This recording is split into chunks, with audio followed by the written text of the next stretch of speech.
My friends, it is no secret that in these days, anxiety seems to have woven itself into the very fabric of human experience. Everywhere you turn, there is news of uncertainty, rising costs, unstable economies, shifting jobs, unpredictable futures. The world appears to be trembling, and with that trembling, many sensitive hearts begin to tremble as well. But I want you to understand something at the very outset. The anxiety you feel does not arise from circumstances. It arises from a false sense of self that has believed it is at the mercy of circumstances. You see, when you believe yourself to be a separate creature, living apart from God, depending upon external sources for security, for supply, for direction, then fear becomes inevitable. It is as natural for the separated sense of self to fear as it is for the sun to shine. But this fear does not belong to your true identity. Fear belongs only to the image that the world has taught you to be. And so long as you accept that image fragile, vulnerable, dependent upon the shifting forms of this world, you will experience the anxiety that accompanies it. But the purpose of our time together is not to console this anxious self. No, it is far more radical than that. We are here to see through it. We are here to look beyond the mask of the anxious mind and discover the self that has never once trembled, never once feared, never once lacked anything. This self is the presence of God expressing as your very being. And when this is recognized, not believed, not affirmed, but recognized, the anxiety that seems so powerful loses its footing and dissolves like mist before the morning sun. So let us not begin by asking how to fix the problem out there. Let us begin by questioning the one who believes it is separate, threatened, and alone. For if we can touch even for a moment the truth of who you are behind the anxious thought, the entire structure of fear begins to crumble. And in its place, a peace that the world cannot understand and cannot take away quietly reveals itself. This is our work in this hour, not to change the world, but to awaken to the self that is not of this world. Let us go a little deeper now. If anxiety does not belong to your true self, then to whom does it belong? Joel Goldsmith often reminded us that the self which fears, the self which worries about tomorrow, the self which imagines itself threatened or abandoned, is not your real identity at all. It is a picture, an image formed in consciousness through centuries of collective belief, through education, culture, habit, and memory. It is the mortal self, the sense of existence that lives under the law of cause and effect, believing itself to be separate from God. This false sense of self stands at the center of human suffering, for it looks out upon a world it does not understand and imagines it must struggle to survive. It depends upon outer resources for strength, outer conditions for security, outer relationships for approval, outer signs for reassurance. And because outer things are always changing, this self is always afraid, always waiting for the next problem, the next loss, the next disappointment. Always defensive, always grasping, always seeking a stability that the world can never provide. Let us go a little deeper now. If anxiety does not belong to your true self, then to whom does it belong? Joel Goldsmith often reminded us that the self which fears, the self which worries about tomorrow, the self which imagines itself threatened or abandoned, is not your real identity at all. It is a picture, an image formed in consciousness through centuries of collective belief, through education, culture, habit, and memory. If you pay close attention, you will notice that the one who worries is always the same shadow. Whether the fear concerns your finances, your health, your relationships, or your future, it is always the same anxious voice speaking. The content of the worry changes, but the worrier remains unchanged. And this should give you a great clue. Anything that repeats itself without variation, anything that appears in many disguises but never changes its essential nature, cannot be the living self. Always defensive, always grasping, always seeking a stability that the world can never provide. Now, I want you to realize something very quietly. The false self does not need healing. It does not need blessing. It does not need more money, more protection, more reassurance, for it is not a real self at all. What it needs is to be seen through. It needs to be recognized as the illusion it is, and this recognition begins the moment you step back and observe it. But this frightened self is not you. It is only a bundle of conditioned thoughts. It has no life in God, no anchor in reality, no permanence whatsoever. And yet, because you have accepted it as yourself, you experience its fear as if it were your own. You wear it like a garment and say, "This is me." But it is not. It is merely the echo of the world's belief in separation. And so when anxiety arises, do not fight it, do not condemn it, do not struggle to change it. Simply recognize that the one who fears is not the one who lives as you. This recognition is the beginning of freedom. It is the quiet dawn before the sun of truth rises in your consciousness. As we continue, let us turn our attention to the great pronouncement that stands at the center of all spiritual realization. The kingdom of God is within you. These were not poetic words, not mystical riddles, not promises of a distant future. They were the simple statement of a present reality, a reality already established, already functioning, already complete. And it was this inner kingdom, this divine consciousness, that Joel Goldsmith dedicated his life to revealing. The anxious self, the fearful self, the seeking self, always looks outward. It looks to salaries, to savings, to doctors, to relationships, to opinions, to circumstances, and believes that in these external forms it will find stability. It searches the far horizon for signs of assurance, for evidence that the world will be kind, that life will cooperate, but the kingdom is not on the horizon. It is not in the circumstances. It is not in the future. It is not in the world. The kingdom is within the very presence of God expressing itself as your consciousness. And so, whenever you seek safety outside yourself, whenever you look for reassurance in the shifting tides of human conditions, you turn your back on the one place where peace truly dwells. You are like the man who stands in the blazing sunlight and asks, "Where is the light?" You are like the wave that searches the ocean for water. You are already standing in the fullness of the kingdom, but you are unaware of it because your attention has been trained to look outward rather than inward. To shift your identity from the anxious self to the self of the kingdom is not an act of effort. It is not achieved by discipline, by memorizing truth, by reciting affirmations, or by forcing the mind into new habits. It is a gentle turning, a quiet resting, a simple recognition of what already is. Right now, this very moment, the presence of God is living you. It is beating your heart, breathing your breath, guiding your steps, sustaining your life. And yet, when you believe yourself separate from that presence, when you identify with the mortal sense of self, you feel fear. The fear is the signal that you have forgotten the kingdom within. It is the knock upon the door of consciousness calling you home.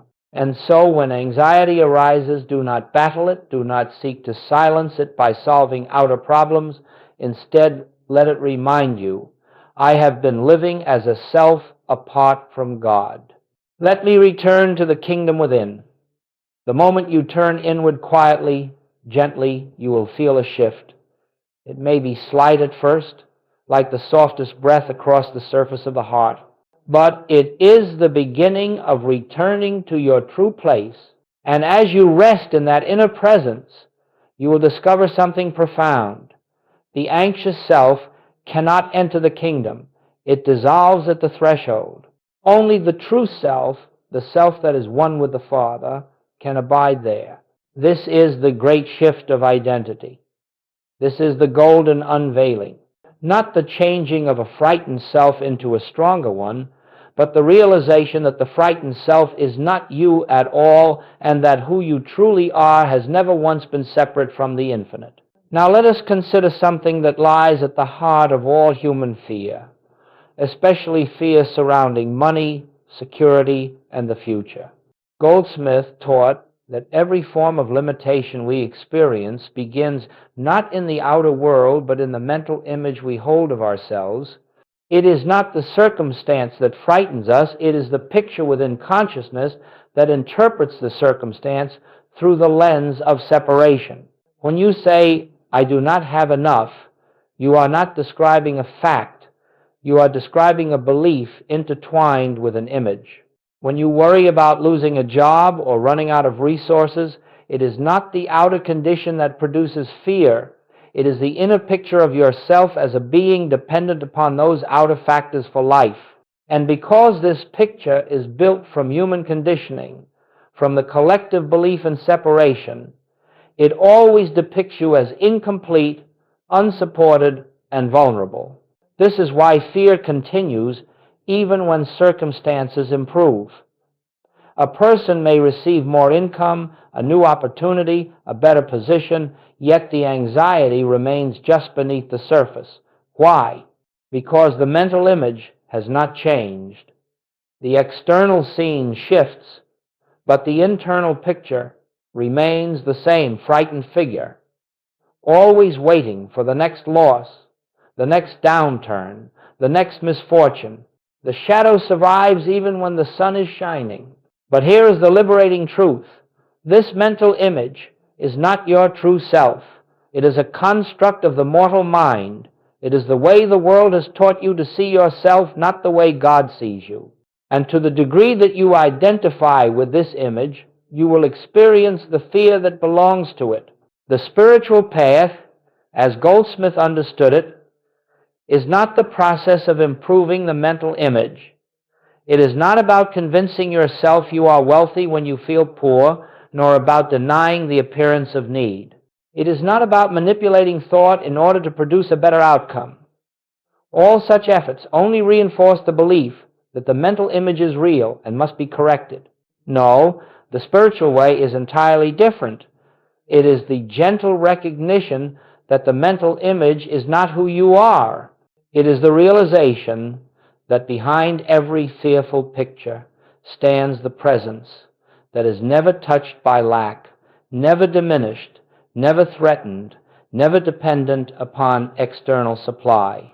As you begin to see this, you will notice something subtle. The fear is always directed at the mental image, never at the true self. For the true self has no awareness of lack. It lives in the fullness of the kingdom, where supply is the very nature of being.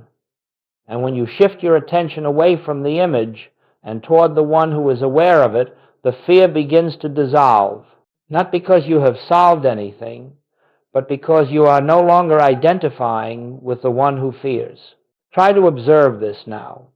When a fear arises in your mind, perhaps about money, perhaps about the future pause, notice the picture. Notice how the mind projects a small, vulnerable figure standing alone in a world it cannot control. And then ask yourself, who is seeing this picture? Who is the witness? Who is the one behind the thought? In that moment of inquiry, you step out of the image and into the self that watches. You enter the kingdom within, and you will discover that the self which observes the fear is never the one experiencing it. It is untouched, undisturbed, whole. This is the beginning of freedom from lack. Not changing the image, but withdrawing reality from it. Not fighting the fear, but recognizing that the one who fears is not the one you are.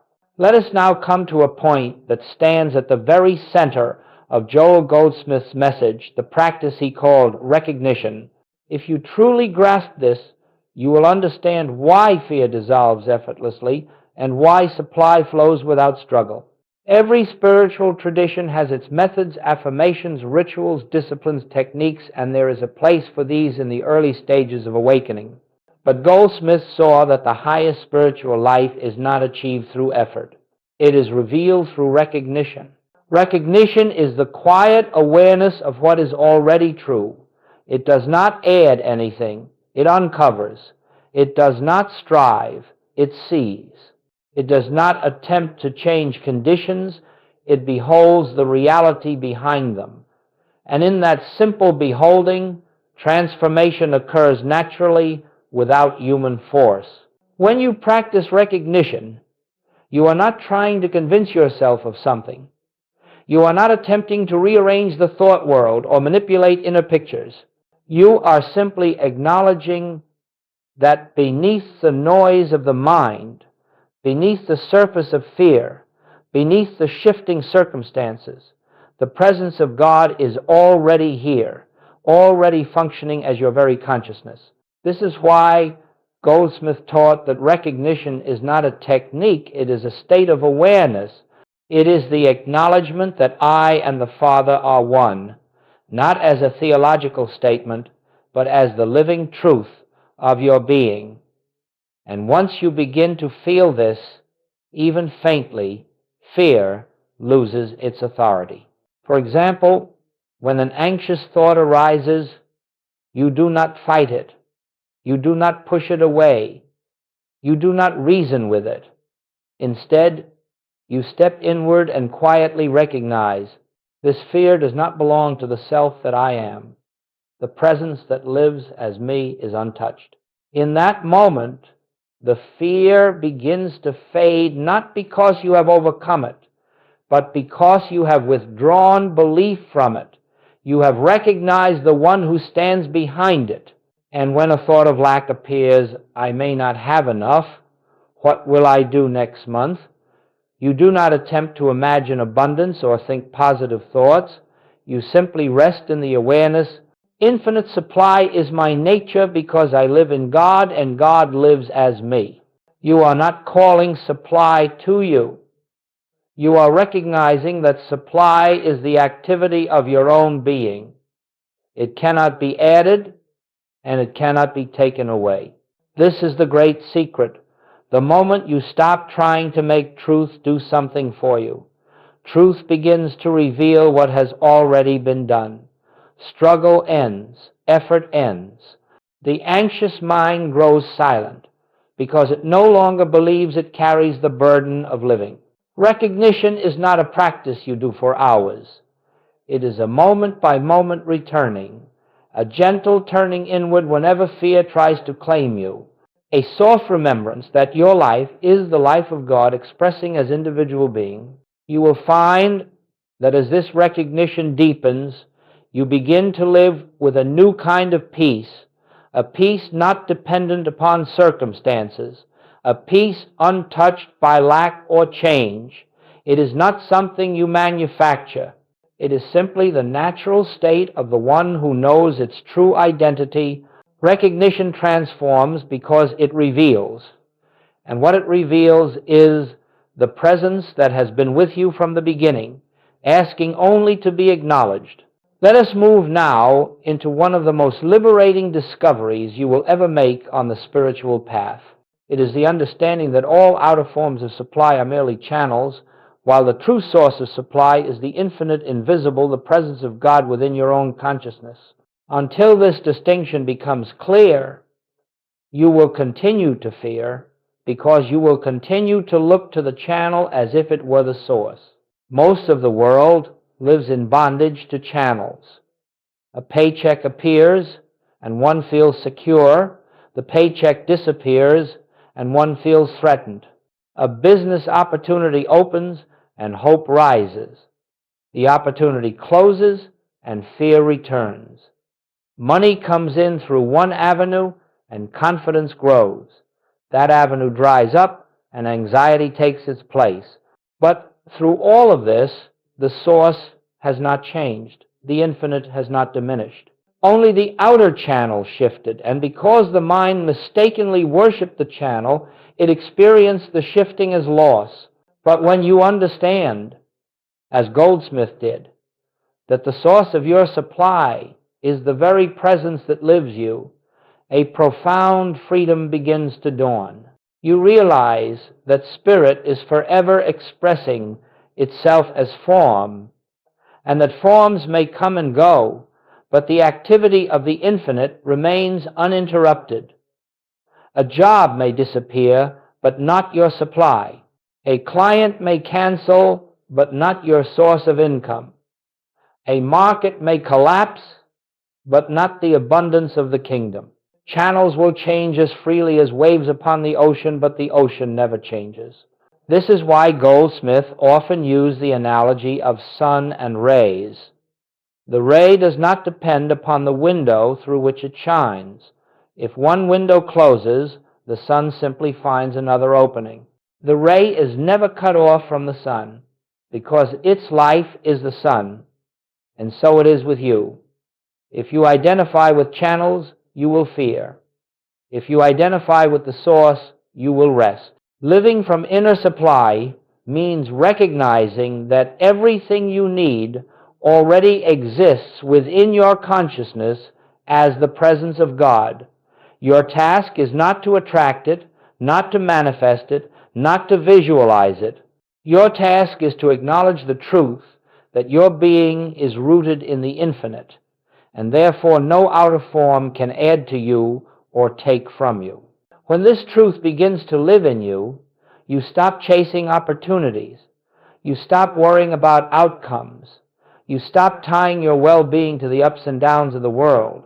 Instead, you live in a quiet assurance that whatever is necessary for the fulfillment of your purpose will appear at the right time, through the right channels, without strain or fear. And you will discover something remarkable. When you are no longer hypnotized by the outer channels, new channels begin to open, channels you could not have predicted, planned, or forced. Supply flows not because you manipulate conditions, but because you are aligned with a source that never ceases to express itself. This is the beginning of a new way of living. It is not human living uplifted, it is spiritual living revealed. It is the life of inner abundance expressing through outer forms, effortlessly, gracefully, in perfect order.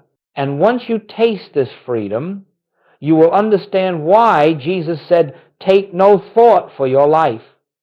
Your Father knows. Your Father, the infinite within you, knows. And this knowing is the source of all that appears as your daily supply. Now that we have begun to discern the difference between the outer channels and the inner source, let us turn to something that many have misunderstood: the nature of miracles. Most people hear the word miracle and imagine a sudden change in outer conditions, an unexpected payment, a healing, a breakthrough, a shift in circumstances so dramatic it appears supernatural. But in the consciousness of Joel Goldsmith, a miracle is never something that comes to you from outside. This is the beginning of a new way of living. It is not human living uplifted, it is spiritual living revealed. It is the life of inner abundance expressing through outer forms, effortlessly, gracefully, in perfect order.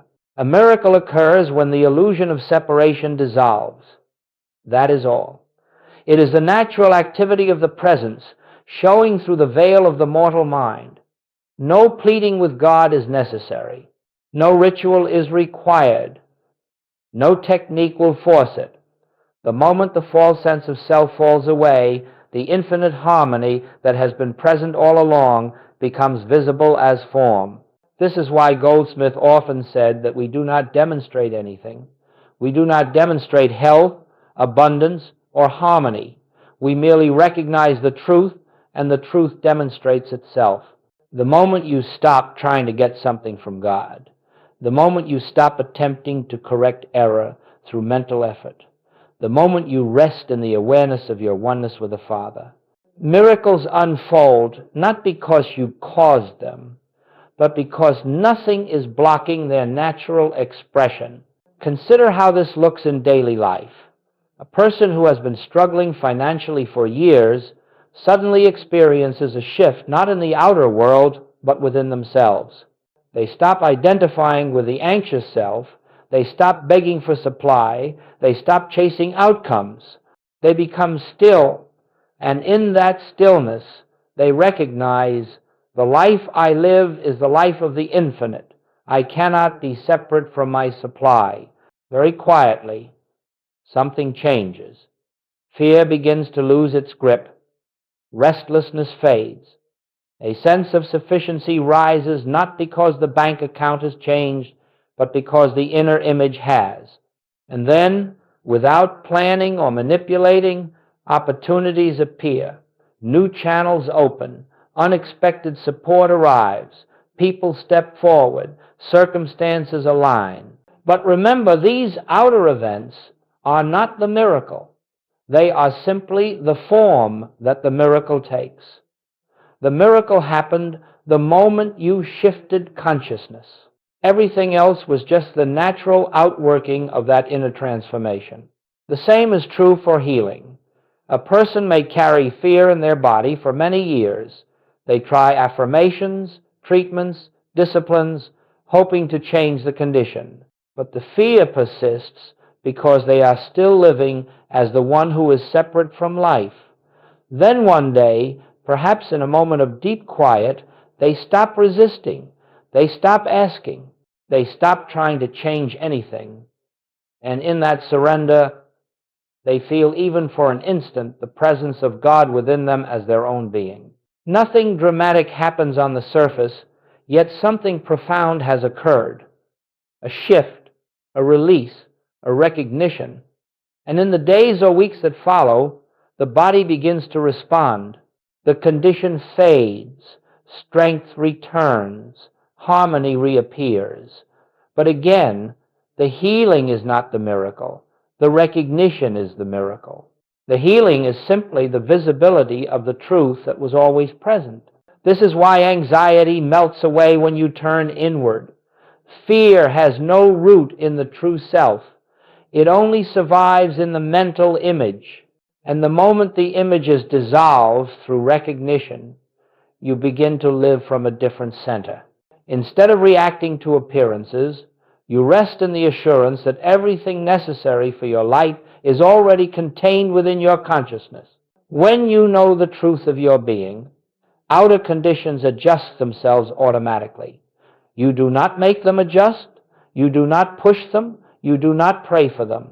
You simply live in the awareness that the infinite invisible is your supply, your life, your intelligence, your guidance. And in that awareness, miracles are not events. They are the natural rhythm of your existence. This is why Goldsmith taught that the spiritual path is not a path of getting, but of seeing. Seeing who you truly are. Seeing the presence at the center of your being. Seeing that nothing can be added to or taken away from the infinite. And when this seeing becomes your way of life, the miraculous becomes ordinary. Let us now bring these truths into the rhythm of daily living, for the spiritual life is not measured by moments of inspiration alone, but by the quiet continuity of recognition throughout the ordinary movements of the day. Joel Goldsmith never asked us to retreat from life. Rather, he taught us how to walk through each hour with the awareness of the presence until the presence itself becomes the only life we recognize. Every day offers countless opportunities to choose between the anxious mind and the inner kingdom. And it is in these small, seemingly insignificant moments that consciousness is transformed. The way you begin your day, the posture you take before your work, the attitude with which you approach decisions, these are the places where the false self is either reinforced or dissolved. So let us consider a simple rhythm, not as a technique, but as a way of remembering, a way of returning to what is true. This is why Goldsmith taught that The spiritual path is not a path of getting, but of seeing. Seeing who you truly are. Seeing the presence at the center of your being. Seeing that nothing can be added to or taken away from the infinite. And when this seeing becomes your way of life, the miraculous becomes ordinary. You are not a mortal waking up to face a difficult world. You are the infinite expressing through an individual form. Second, the midday pause. At some point, perhaps while waiting in line, walking to your next task, or sitting in a moment of silence, stop for 10 seconds. 10 seconds is enough. In those 10 seconds, withdraw your attention from the passing scene and turn inward. Not to fix anything, not to solve anything, but to remember. The presence goes before me. The presence works through me. I do nothing of myself. This simple pause breaks the hypnotism of the world. It loosens the mind's grip on fear. It reminds you that you are not the one striving to make life work. Life is living you. Third, the evening release. When the day is closing, do not carry its impressions into the night. Let the thoughts, the conversations, the concerns, the unfinished tasks fall away, not by analyzing them, not by judging them, but by recognizing that none of these belong to the self that you are. In this gentle release, you return to the truth of your being. You rest in the awareness. God is the life of this day. God is the life of this night. Nothing real can be lost. This release is not merely psychological rest, it is spiritual rest. It allows the subconscious fears and tensions accumulated during the day to dissolve in the presence. Now, understand something important. This rhythm is not meant to create spiritual results. It is not meant to bring supply, healing, or protection. It is simply a way of shifting your identification from the anxious self to the self of God. And when that shift occurs, supply follows, healing follows, guidance follows, not because you sought them, but because you stopped resisting their natural flow. There is one more aspect of this rhythm, perhaps the most significant of all. Whenever fear arises, whenever a startling thought enters your mind, whenever the familiar tightening of anxiety begins to take hold, do not attempt to calm yourself by reasoning or positive thinking. Instead, step back and recognize this fear belongs to a self I am no longer identifying with. Then turn inward quietly, gently, and remember the presence. Do not try to change the fear.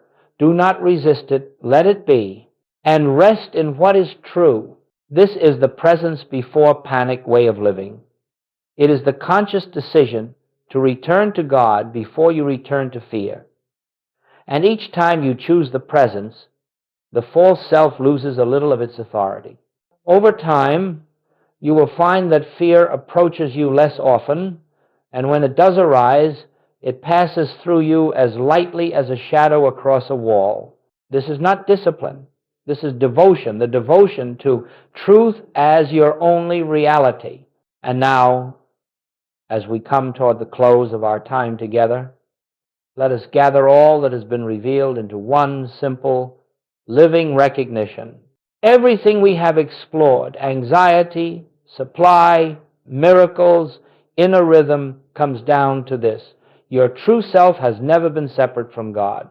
All fear arises from forgetting this. All peace arises from remembering it. You do not need to fight the anxious self. You do not need to improve it, purify it, or make it worthy. That self is not you. It is only the shadow cast by the belief in separation. The moment you turn from it, not through effort, but through recognition, you discover the one who has been present all along, the self that lives in the kingdom and expresses the kingdom. The presence within you is not something you must seek. It does not appear because you practice long or pray intensely. It is here because it is your very being. You cannot escape it any more than a wave can escape the ocean. Your task is simply to acknowledge it quietly, sincerely, without strain. In this awareness, you begin to understand that there was never anything to fear. There was never anything to lack. There was never anything to chase. The anxious mind was living its own dream of isolation, and you mistook yourself for the dream figure. But now you are awakening. Now you are remembering. Let this remembrance deepen until it becomes the foundation of your life. I live, yet not I. The presence lives as me. Rest in that. Let that be your prayer, your meditation, your peace. Let it guide you when circumstances appear uncertain. Let it steady you when the world trembles. Let it silence the inner storm without a word. For the kingdom of God is not a future event. It is not a reward. It is not a place to reach. It is the inner radiance of your own being, shining quietly beneath every thought, every breath, every moment of your life. And when you return to that kingdom, when you rest in that presence, you discover that the whole purpose of the spiritual path is simply to be what you already are. So let this truth go with you now, not as an idea, but as a living realization. Wherever you walk, the presence walks. Whatever you face, the presence faces. Whatever you need, the presence provides. And whatever you fear dissolves the moment you turn inward and remember. I and the Father are one. There is no separation. In that recognition, your search ends, and your real life, your life rooted in the infinite, begins.